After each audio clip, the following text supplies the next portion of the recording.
I've worked as a babysitter for years, but I didn't plan for it to last forever. It was supposed to be a temporary thing, cash while I stayed in school.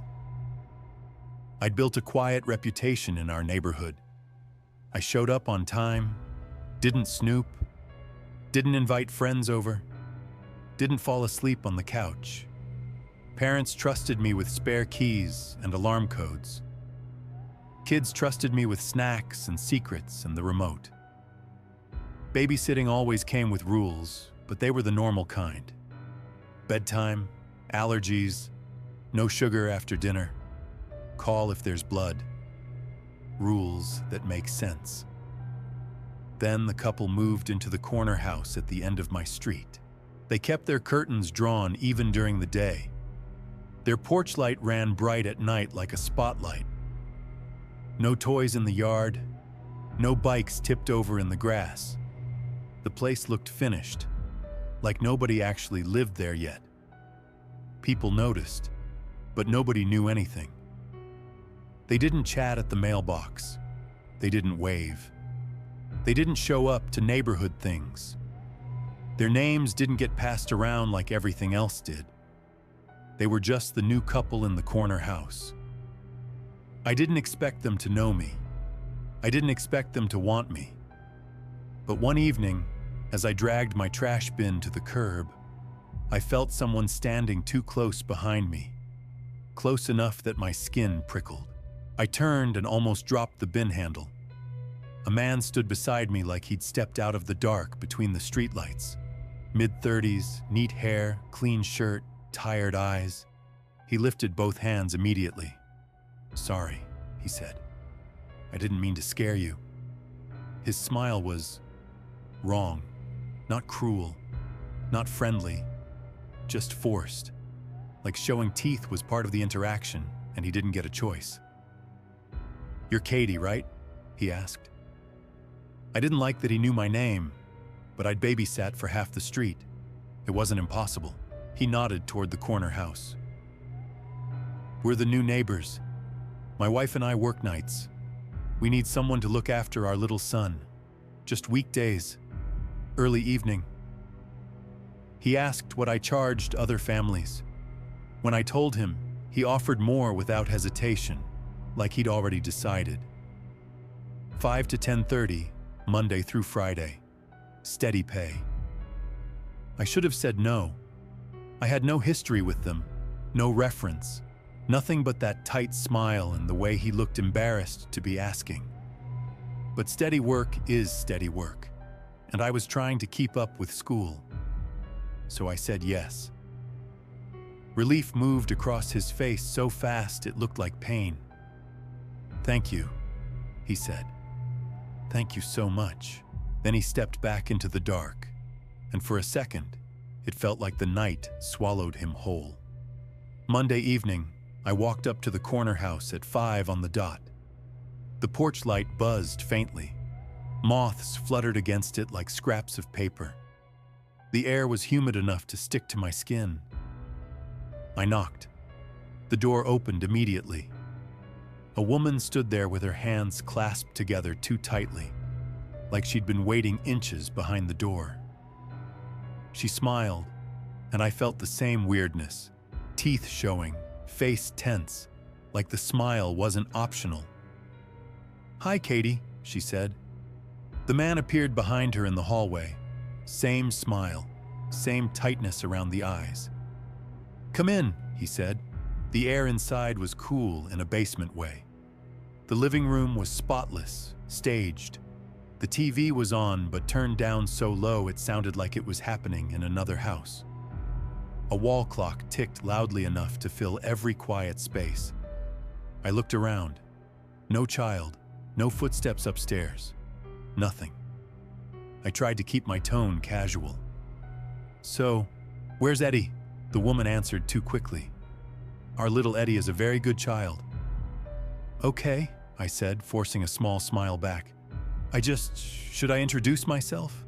Is he in his room?" They exchanged a look. Not annoyed, not confused. Something closer to dread, quickly covered. There are some things you need to know, the woman said carefully. We would be very happy if you follow them. The man swallowed and stared past me, over my shoulder, like he couldn't bear to look me in the eye for what came next.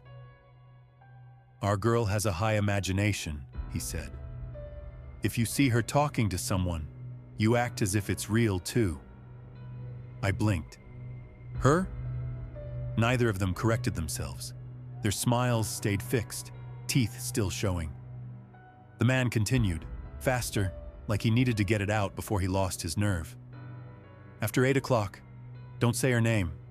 This is very important. I started. Why? He rolled right over it.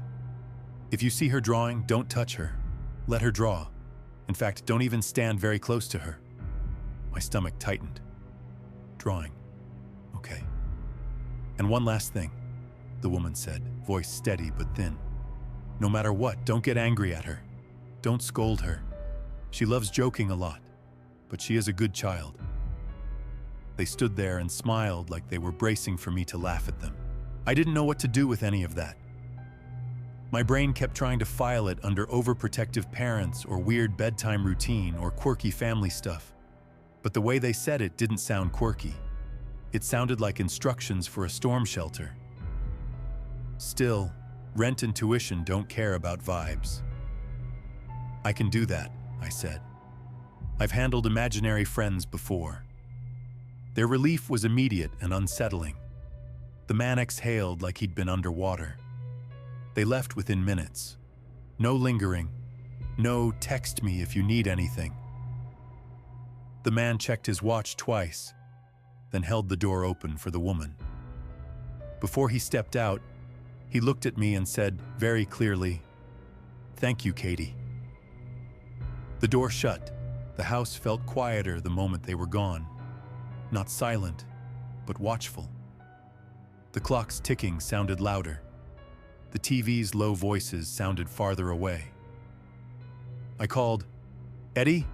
into the hallway. Nothing. I checked the living room corners, the kitchen, the bathroom. I looked up the stairs and listened. Nothing. My phone was already in my hand. My thumb hovered over the call button, irritation bubbling up under the nerves. Are they messing with me? Is this some test? I turned toward the kitchen sink to steady myself, and that's when I felt it again. That presence right beside me, too close. I spun around. Eddie stood there. Not in the doorway. Not across the room. Beside me, close enough that I could see the dryness at the corners of his mouth and the way his teeth showed through a smile that didn't look childlike. His eyes were narrowed like bright light hurt them. He didn't blink.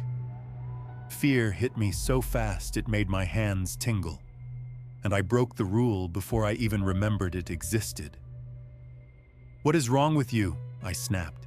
"You scared me to death." The sharpness in my voice was immediate, adult, scolding. Eddie didn't flinch. He didn't cry. He didn't even look offended. He lowered his eyes slowly, like a curtain dropping, and in a quiet voice he said, "Okay." That was all, and then the house shut off. The TV's faint hum died mid-sound. The clock froze mid-tick. The refrigerator's buzz vanished. Even the air felt heavier, like someone had pressed a hand over the room. The silence was so complete my ears rang. I stared at Eddie. He was gone. Not moved. Gone like he'd never been there at all. The space beside me was empty and wrong. My heart hammered. I gripped the counter to keep from swaying. The rule flashed in my mind like a warning sign.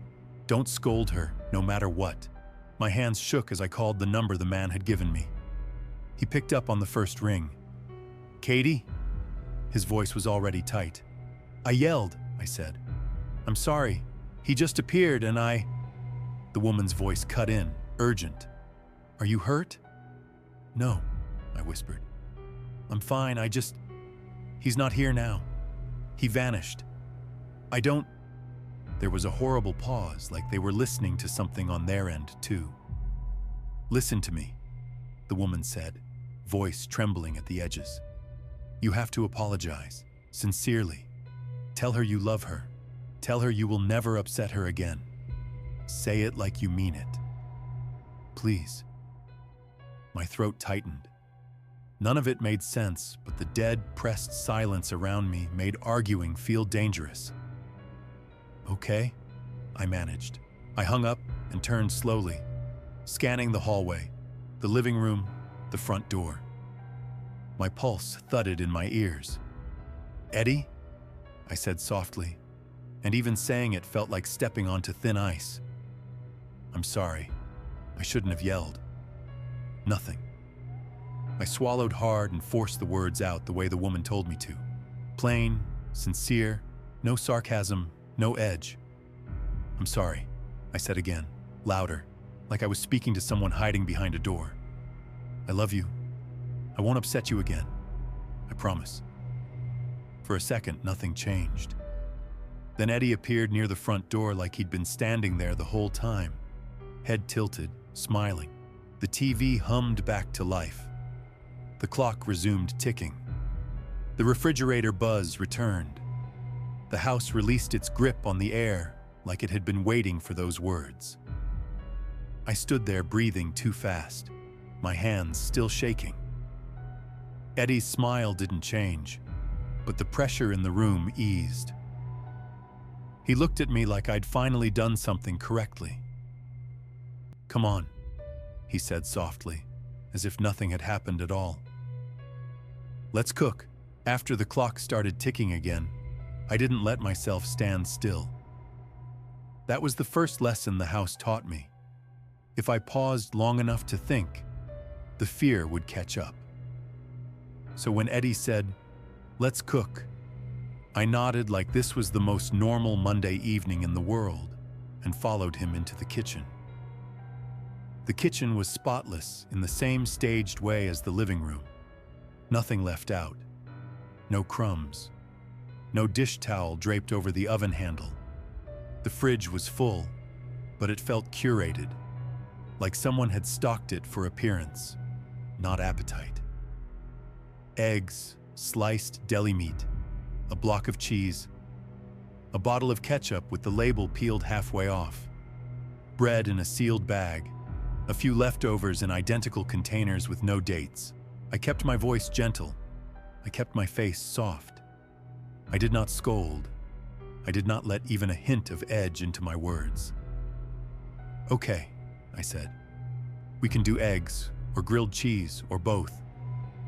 Eddie watched me with that narrow-eyed, too-toothy smile, like he was looking for a crack. Then he said, very casually, I want pastrami. I froze with the fridge door open. I don't think you have any, I said, forcing a light tone. His smile stayed in place.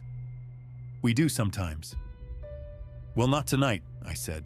We'll make something else. His eyes shifted, just a little, and the temperature in the room felt like it dropped a degree. Michaela wants it too, he said. I paused. Who's Michaela?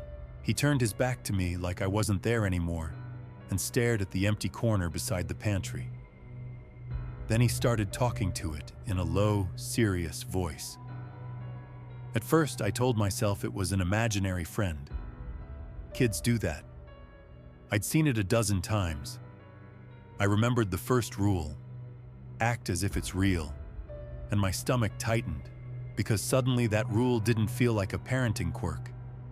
It felt like a safety procedure. Eddie nodded as if someone was answering him. Then he repeated what Michaela said, word for word, in a tone that wasn't childlike at all. She says the market down on 9th is still open, he said. She says we can order it. She says you should do it. I stared at him. The rational part of my brain wanted to laugh, to say no, to tell him it was late and we were not ordering special meat because his imaginary friend demanded it. The irrational part of my brain remembered the way the TV died, the way the clock froze, the way the air went flat and heavy. I don't think that's... I started. and I heard my voice tighten.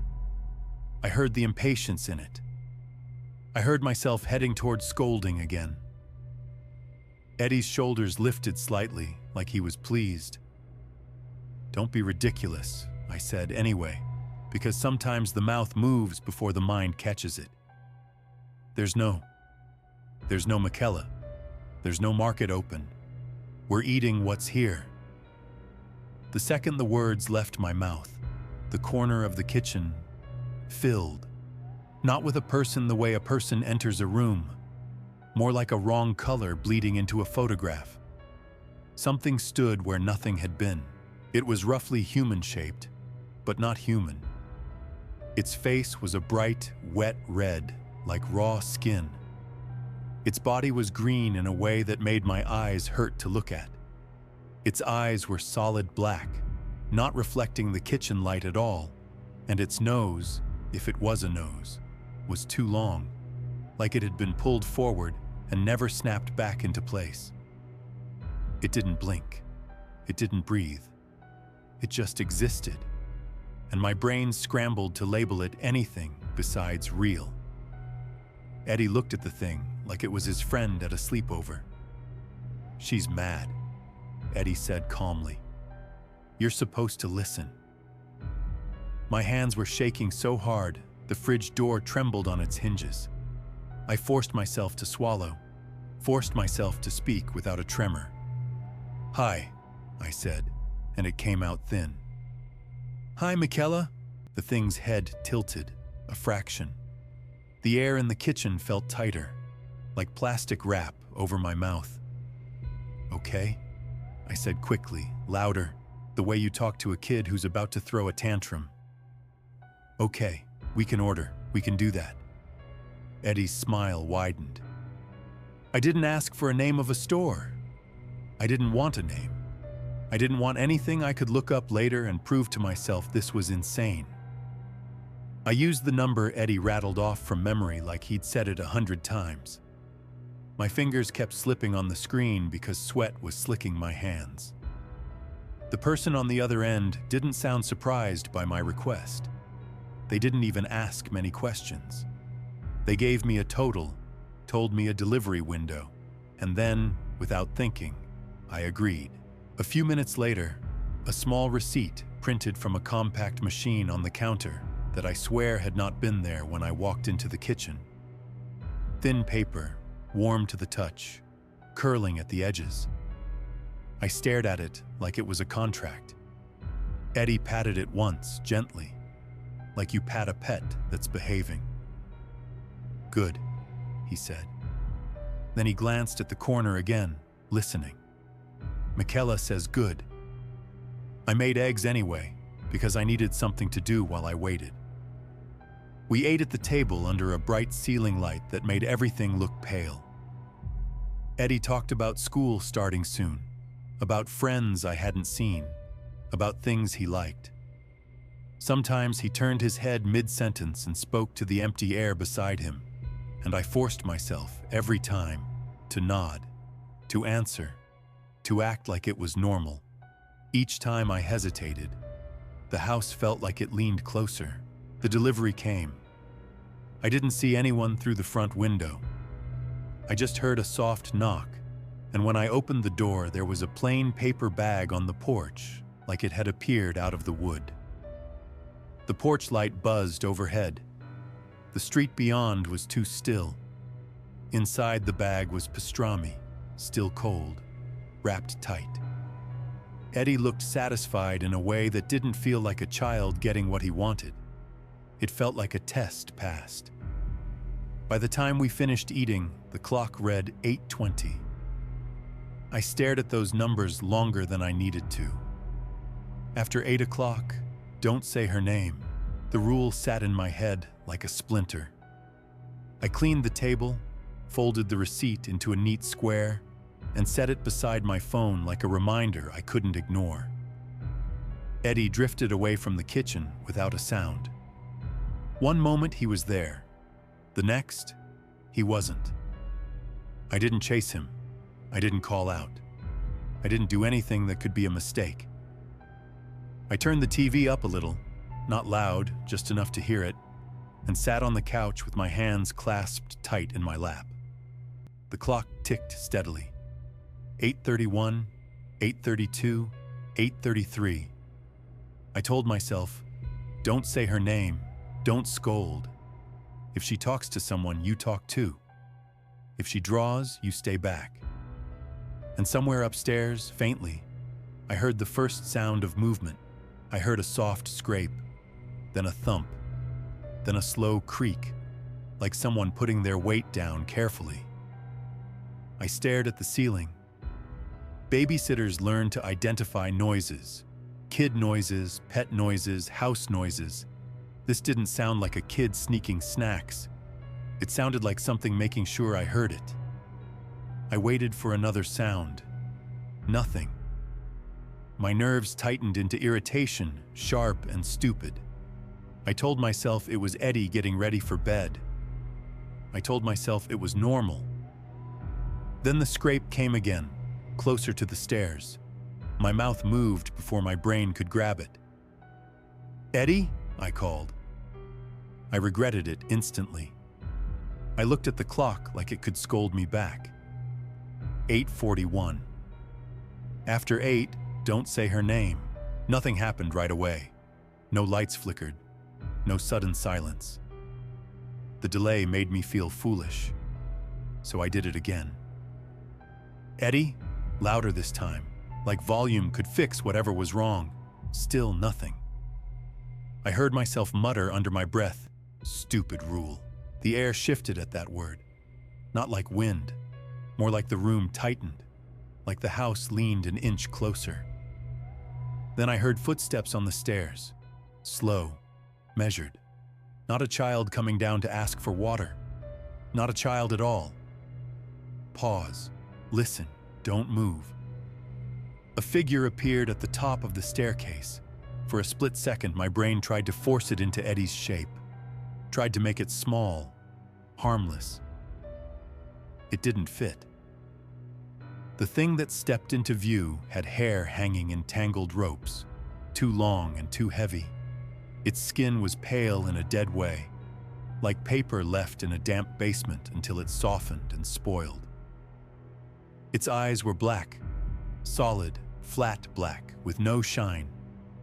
It came down one step at a time, hand gliding along the railing like the house belonged to it. When it spoke, the voice was low and rough, like a cold draft through a vent. "Why did you wake me from my sleep?" I couldn't answer. My tongue felt glued in place. It tilted its head, studying me with patient curiosity, like it was deciding what I was worth. "Do you want me to call my friends?" it asked, almost politely. "They're ready to eat you." The living room lights flickered once, very fast.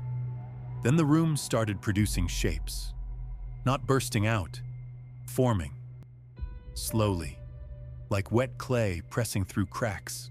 A lump swelled from the wall near the TV and slid down to the floor.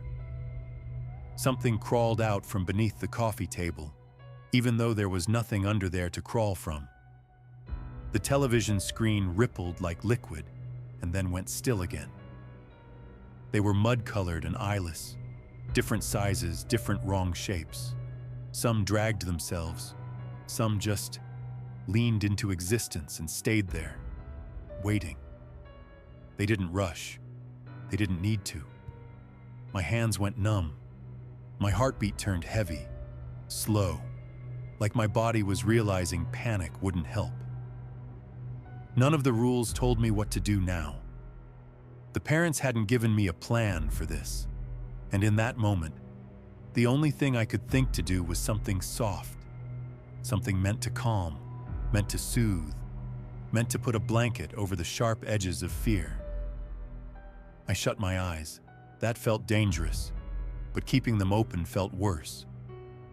Seeing those shapes gather around me was like watching a door close. I started to sing, not a real song, just a simple lullaby made up on the spot because I needed words that sounded safe. Hush now, night stays outside. Little one, close your eyes." My voice shook at first, then steadied because I forced it to. I kept the tune small, gentle, repetitive, like I was singing through a cracked bedroom door. The air thickened. The pressure in the room built, like the house was listening. Then, suddenly, it released, like a switch flipping back. When I opened my eyes, the living room was empty. The stairs were empty. The mud things were gone. The TV played on, but the movie had jumped ahead. The clock ticked steadily, innocent as ever. For a second, I wondered if I'd fainted. Then I stood up and saw the room wasn't quite the same. Everything looked faintly worn, like it had aged in the span of a breath. The vent cover was duller. The corners of frames looked scuffed. The air smelled faintly metallic, like wet pennies. I went to the bathroom and stared at myself in the mirror. There were handprints on my face, dark red and black smears, shaped like fingers pressed hard into my cheeks. Not makeup, not dirt. The marks of something that had held me still. I washed until my skin stung. The stains faded, but they didn't fully disappear. A shadow remained, like a bruise beneath the surface. I went upstairs. The hallway carpet swallowed my steps. Eddie's bedroom door was half open. Inside, Eddie was on the floor, face down, surrounded by paper. His pencil scratched steadily, fast and focused. He didn't look up. He was drawing. I took one step into the room and froze. On the page nearest the door, he'd drawn me. Crouched, arms tight around my knees. Around me were the same eyeless shapes from downstairs. At the top of the picture, a pale figure on a staircase with black eyes. It wasn't childish scribbling. It was a scene. It was recorded. My stomach turned cold. Then I remembered the rule. If you see her drawing, don't touch her. Don't even stand very close. I stopped where I was, like I'd reached the edge of a cliff. I forced my face to stay neutral, forced my breathing to stay quiet. "Okay," I whispered, mostly to myself. "You keep drawing." Eddie's pencil didn't pause. I backed out of the room without letting the door click shut, and I went downstairs with my phone in my hand, watching the clock and realizing something worse than the rules themselves. My shift was almost over, and there was still no sound of a car coming home. By the time the clock crept toward 10:30, I felt like I'd been holding my body in the same tense position for hours. I kept checking the living room window for headlights. Every time I heard a sound outside, tires on gravel, a door shutting somewhere down the street, I flinched like it might be them, like I could hand this house back to its owners and walk away clean. 10:28, 10:29. The clock ticked like it was enjoying itself. I sat on the couch with my phone in my hand, the folded receipt still on the coffee table beside it. I don't know why I kept the receipt there. It was just paper. But in that house, paper felt like evidence, like proof I'd done what I was told. 10:30, no car, no key in the lock, no sound of the garage. I waited another minute because that's what you do when you don't want to admit something is wrong. Then I called. The number didn't ring the way it should have. It didn't connect, didn't even try. Just a dead response like the line had been disconnected for years. My stomach dropped. I tried the other number. Same thing. I stared at my screen, thumb hovering, and then I saw it. Where the contact names had been, there was nothing but blank space, like the entries had been wiped clean. Not blocked, not sent to voicemail, canceled. I swallowed hard and stood up. The living room felt bigger without the promise of them returning. The TV kept playing my movie, bright faces talking like nothing in the world could be wrong. I turned it down until it was barely a whisper. That's when I heard it. A voice from upstairs. Not Eddie's normal voice. Not even a child's voice. Something in between, too close and too far at the same time, like it was coming from inside the walls. It said my name, just once, calmly, like it expected me to answer. My whole body tightened. The rules snapped through my head, fast and sharp. Don't scold. After 8, don't say her name. If she talks to someone, act like it's real. If she's drawing, don't touch her. None of them said what to do when the parents erased themselves. None of them said what to do when the house started calling you directly. I took a step toward the front door anyway, because leaving was the only idea I had that felt like mine. My hand wrapped around the doorknob. It was warm, not sun-warmed, not the heater is running warm. Warm like skin. I yanked my hand back like I'd touched a hot pan. My palm tingled. I stared at the knob, then at my hand, then at the deadbolt above it. The porch light outside buzzed louder than it should have, like it was right up against the glass. I told myself I was going to be brave. I told myself I wasn't trapped by a stupid list of rules. I unlocked the deadbolt and pulled the door open. The outside looked wrong. The street was there, technically. The sidewalk, the mailbox, the edge of the neighbor's yard. But everything beyond the porch felt flat, like a painted backdrop. Too still. No crickets. No distant traffic hum. No movement at all. Even the air didn't feel like air. I stepped forward half an inch and felt my skin prickle, like I'd put my face too close to a screen. I shut the door quickly and locked it again without thinking. The house felt pleased. I know how that sounds. Houses don't feel anything. But the moment the lock clicked, the living room clock ticked louder, and the cool air eased, like a satisfied breath. The upstairs voice said my name again. This time it wasn't louder. It was calmer, almost patient, like it knew I'd come eventually if it waited long enough.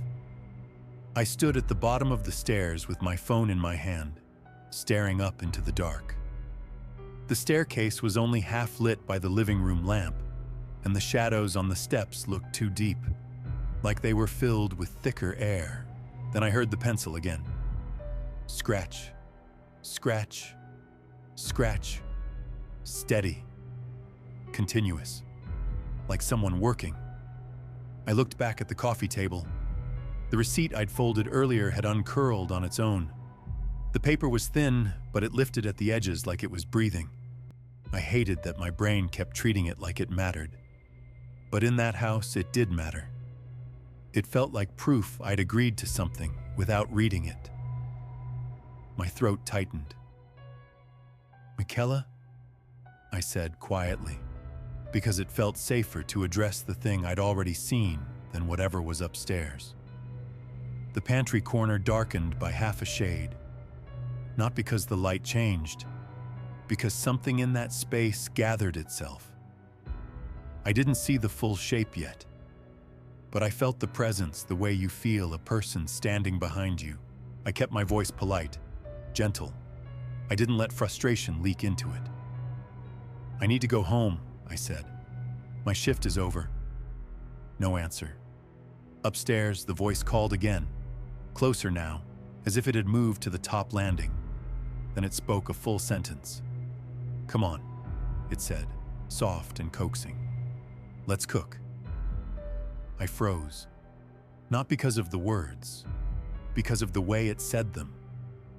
That wasn't Eddie's voice at all. It wasn't a child imitating an adult either. It was mine. The exact same tone I'd used earlier in the kitchen. The same little lift on the word come on. the same casual softness I'd forced into my voice to keep the rules. It even matched the tiny breath I take between phrases without realizing I do it. It sounded like the house had recorded me when I said it the first time, and now it was playing me back, like it had learned the right noises to make. My skin went cold. I stared up the stairs and suddenly understood something I'd been trying not to understand all night. The rules weren't only about Eddie.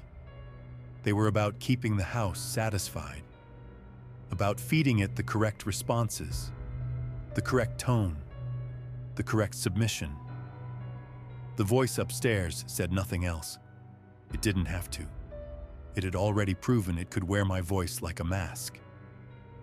I took one step up, then another. Slowly, careful not to run, careful not to sound panicked, because I didn't know what the house punished, only that it did. The air got colder with each step. That basement cold I'd felt when I first walked in, but deeper now, like I was descending instead of climbing. At the top landing, Eddie's door was still half open, the pencil scratched inside. I stopped at the threshold and didn't cross it. I remembered the drawing rule like it was branded into my hands. Inside, Eddie was on the floor again, face down, surrounded by paper. He drew like he couldn't stop, like someone would be angry if he did. I stayed back. I didn't hover. I didn't step close enough to cast my shadow over him. The pages were spread out like evidence. One sheet showed the living room couch with me sitting on it, my phone in my hand, the clock above me drawn too big, its hands like knives. Another showed the front door open, the outside world flattened into a blank rectangle like a painted board. And on the newest page, the one his pencil was moving across right now, he was drawing me standing in his doorway. Only in the drawing, my mouth was stretched into a teeth-showing smile, the same rigid, painful smile the couple had worn when I arrived. The kind of smile that isn't happiness, it's compliance. Eddie's pencil slowed, just for a second, like he was finishing the last line on my face. Without lifting his head, he said softly, "Okay." Downstairs, the clock ticked loud as a heartbeat, and I understood, with a sickness that settled into my bones, what the job really was. It wasn't babysitting. It was taking a turn, covering a shift, saying the right things in the right tone so the house could keep running smoothly, so whatever lived in it wouldn't have to get creative. Because the couple hadn't just hired me, they'd handed me over. And now the house had my voice, my words, my smile. It didn't need them to come back. It had a new way to make the night continue.